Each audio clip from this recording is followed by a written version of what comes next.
Dans cette vidéo, je vais vous montrer comment utiliser les notebooks.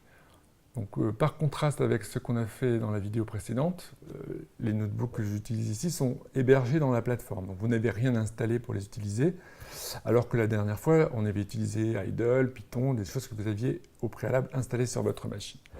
Donc, un notebook, c'est quoi? C'est un mélange entre du texte et du code. Donc, je sélectionne la première cellule de mon notebook, qui est ici.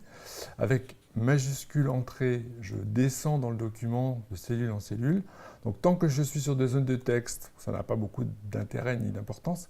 Par contre, lorsque j'arrive sur une cellule de code comme celle-ci, donc vous voyez le in crochet, au moment où je vais appuyer sur majuscule entrée, ce qui va se passer, c'est que je vais envoyer ce code à l'interpréteur qui va me renvoyer un résultat.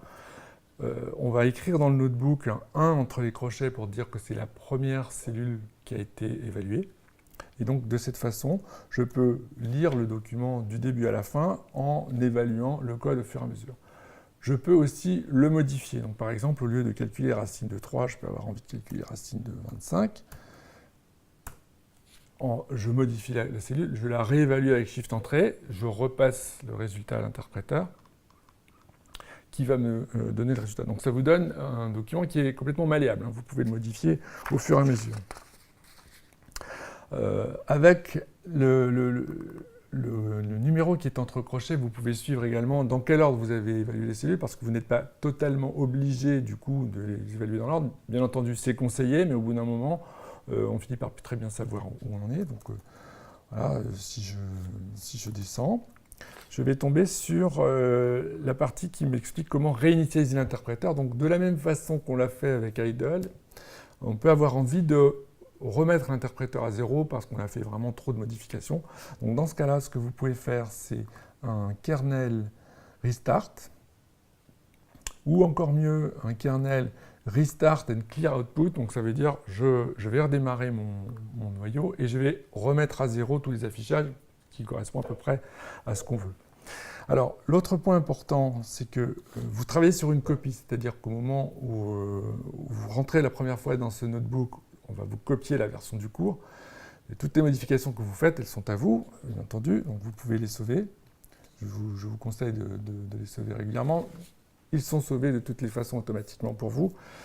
Vous avez la possibilité, enfin, de revenir à la version du cours. Donc, en faisant fichier reset from original, ce que je vais faire, c'est d'aller rechercher la version du cours, la version du prof, et je vais vous écraser ce que vous aviez fait avant. Donc faites attention si vous aviez du code auquel vous teniez, parce qu'il va être, bien entendu, écrasé.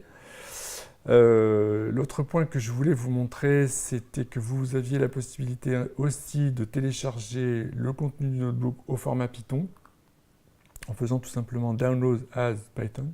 Donc ce que ça ferait, c'est d'aller récupérer un document qui va être très gros parce qu'il y a plein de commentaires.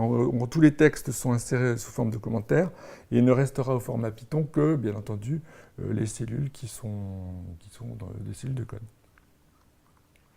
Donc enfin, vous avez la possibilité d'ajouter des cellules. Bon, c'est assez facile. Lorsque vous arrivez tout en bas, le plus simple pour ajouter une cellule, c'est de faire insérer, tout simplement. Pour rajouter du code.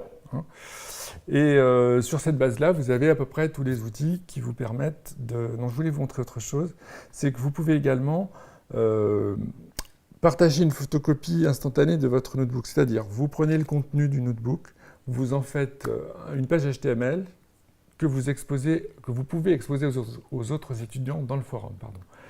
Donc je vais vous montrer comment ça se passe. Vous faites fichier share static version. Donc le système va vous créer une URL, donc vous pouvez copier dans le clipboard, la mettre dans le forum, et si un autre étudiant clique sur cette URL, ce qu'il va voir, c'est tout simplement votre notebook dans une version read-only. Il n'aura pas la possibilité de modifier, mais il pourra lire le code que vous avez écrit. Donc voilà. Alors maintenant, je voudrais montrer pour finir les exercices auto-évalués. Donc il y en a un certain nombre dans le cours. Donc la façon dont ça se présente, c'est à l'intérieur d'un notebook, on va vous donner un énoncé. Donc là, par exemple, je vais vous demander d'écrire une fonction qui implémente le polynôme 2x2 moins 4.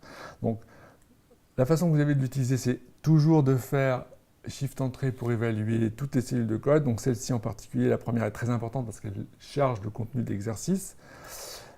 Avec ce genre de cellules, je vous montre le résultat qui est attendu. On vous dit par exemple, avec une entrée de -2, vous devriez avoir une fonction qui sort 4.